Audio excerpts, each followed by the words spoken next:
36 handicap, as stated in the notes included with the lesson, having issues rotating the lower body through strike.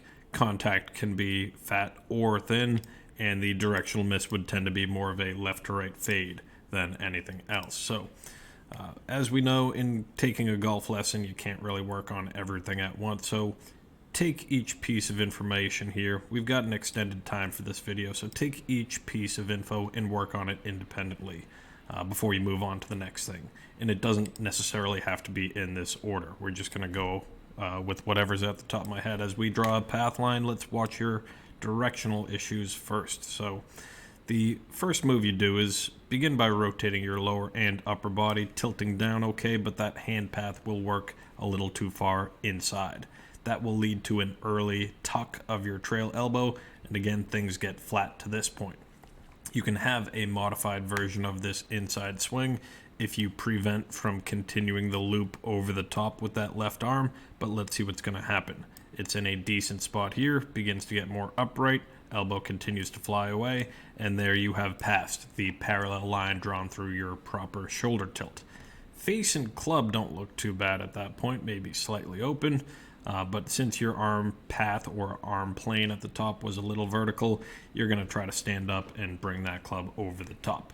The jumping reaction of your spine tilt is caused from, as you stated, lack of rotation, as well as the need to flip or scoop that face through, closing it up or squaring it up and stopping you from really hitting that big slice. So these moves are intertwined, and what I'd like to do is actually bring up a pro comparison now with similar build and structure of the swing, which I believe you should try to work on. It's Charley Hoffman on the right side, and I'm going to draw just the one path line here, and we'll see that as he begins his takeaway, things are going to work a little bit more upright of the line. Lower body is a bit more quiet at this point, so we'll do the similar analysis with you here. Watch your takeaway, how active your knees and lower body is, and where the hands and club are below that path line. So that doesn't mean not to turn your hips at all, as the hips will continue to turn. The hands will begin to work flatter and more around the body, and the left shoulder works down.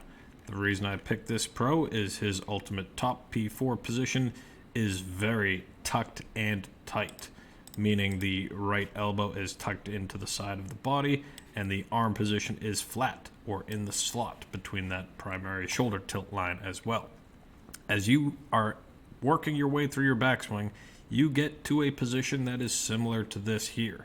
As we stated, you overexceed and come over the top, but if you really commit to a very short swing, especially with your wedges, you are not in a bad position here at all. Now let's clear our path lines and analyze how the body moves from this position. A line on the rear end for both of you here. The flex of the touring pro Charley Hoffman's trail knee is what's going to allow him to transition properly. You've reached a near locked out position of that right leg, and we'll play you through first. We know the arms are going to continue up, but now the lower body, right knee is going to work in closer to the ball, left knee is trying to pull back and straighten, but essentially you've just loaded up and jumped with those knees. Now let's watch the lower body over here. The right knee will continue to flex down and in toward the ball. Left knee is a little late to start clearing, but as we continue on the way through, we're going to see that left rear end continue to stay back against that line. Knees remain flexed, and they're pointed in a direction that's difficult to see from this angle, but that right knee is working both toward target and inward. So the weight's shifting left, and he's helping spin his hips out by driving his knee in this direction. Call it 30 degrees or 45 degrees towards target.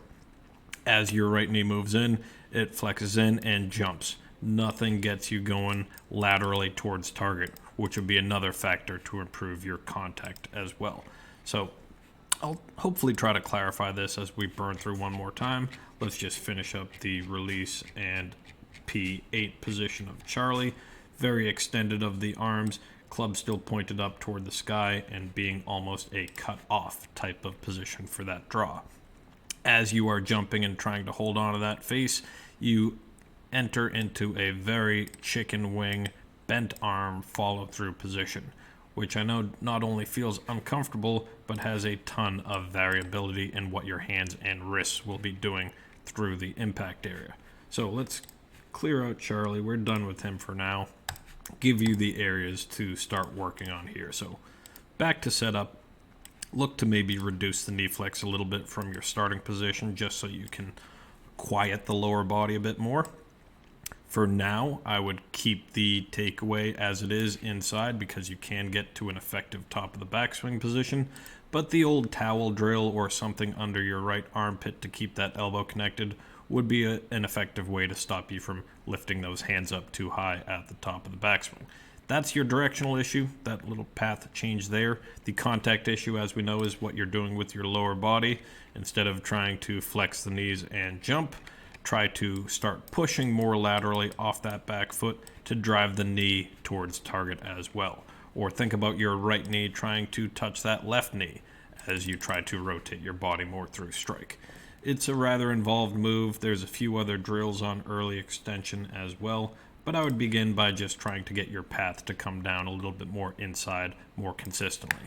Don't go for distance, go for short, consistent contacts, keep yourself in that position, and then work your lower body to finish your swing all the way through the follow-through.